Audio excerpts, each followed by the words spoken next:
Perrin, Beatty, thanks so much for your time. Glad to be here. I want to begin just, we'll get to the recommendations you're putting forward for party platforms, but just to put it in a bit of context of what the Canadian economy is facing, we know that there's a lot of trade tension right now between China and the United States. How worried are you about the collateral effects on the Canadian economy when you've got those two countries in that kind of a trade situation? I'm very concerned about it. First of all, we have problems with our largest trading partner, the United States. We don't know, for example, whether the USMCA is going to be ratified by the U.S. Congress.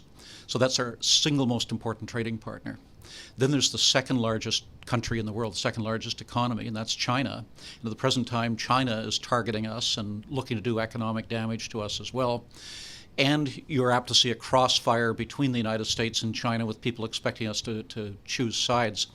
So a fight between the United States and China, a trade war, would slow down the global economy to begin with. And secondly, it would create enormous uncertainty in terms of what Canada's relationship is with those two countries. So, in your message to party leaders, you've said that the stakes couldn't be higher for businesses and job creators in the upcoming campaign. Is that what you're talking about, or are there kind of broader concerns? That's an important part of it, but it's even broader than that. I don't think Canada's ever been more alone in my lifetime in the international community than we are today. When I was a member of the government that brought in the Canada-US Free Trade Agreement and NAFTA, it was taken as an article of faith that there would never be a time when either the United States or Canada would try to do damage to the other because our two economies were so closely linked. What we saw after Charlevoix was the President of the United States targeting the Canadian economy and looking to do damage to us. And we've seen it in things like the illegal steel and aluminum tariffs and threats against our auto sector, among other measures that he's taken. In addition to that, we have the problems today with China, with China contriving bogus excuses not to import Canadian products such as canola. And this is a major concern. Beyond that, we're seeing other countries improving their competitiveness.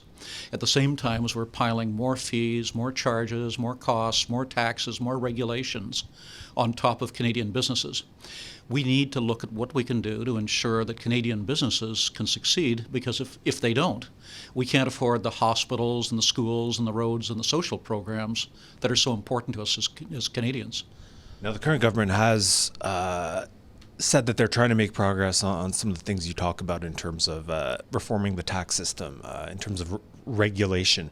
Are they going far enough? And what would you like parties to be putting into their platforms this fall? Well, let's look at those two issues. In terms of tax reform, we have the most cumbersome, complex, impenetrable income tax act we could possibly have, where Parliament after Parliament has simply been welding new measures on there, and where ordinary Canadians and small businesses simply can't navigate through that maze, and it puts them at a serious disadvantage. The system is unfair, it's much too complex, and it's much too costly, and it's a drag on our competitiveness.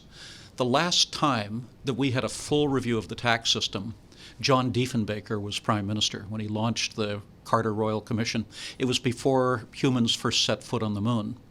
And what we need is a full, independent Royal Commission looking at the taxation system to ensure that we have a system that's fair, that's modern, and that is understandable for Canadians.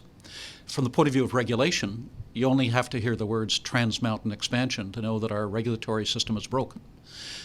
No Canadian was looking to buy a pipeline, but the system is so seized up and has become so dysfunctional that the government felt that was the only option. We need to fix that, or else what we'll do is simply discourage both Canadian and foreign investors from taking any risk in terms of trying to go through the Canadian regulatory system, and they'll simply take their money, their investment, and the jobs elsewhere. Now, one of your main pieces of your prosperity proposal to the parties deals with pharmacare. We know that that's been talked about by parties over the past year, and it figures to be an issue on the campaign trail. What would you like to see parties do on that front? We'd like to see them focus on where are their gaps? Where are there Canadians who don't have the services today? The vast majority of Canadians do have pharmacare of one sort or another provided to them, usually by an employer.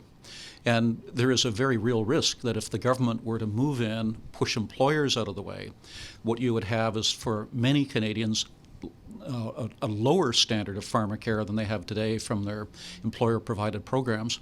And we also want to make sure that you don't have something that's so costly and cumbersome that it doesn't work properly. So the government needs to focus on gap filling to make sure that no Canadian falls into a crack as opposed to replacing the whole system.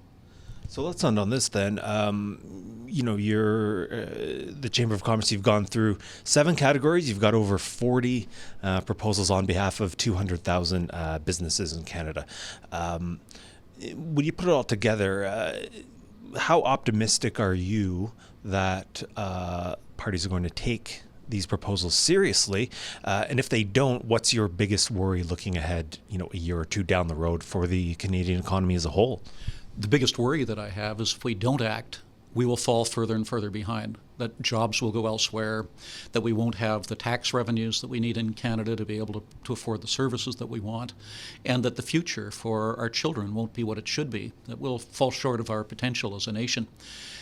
We're the most fortunate people anywhere in the world. When you look at our resource inheritance, the incredibly diverse population we have, the work ethic that there is in Canada, the good public services for education, healthcare, and so on.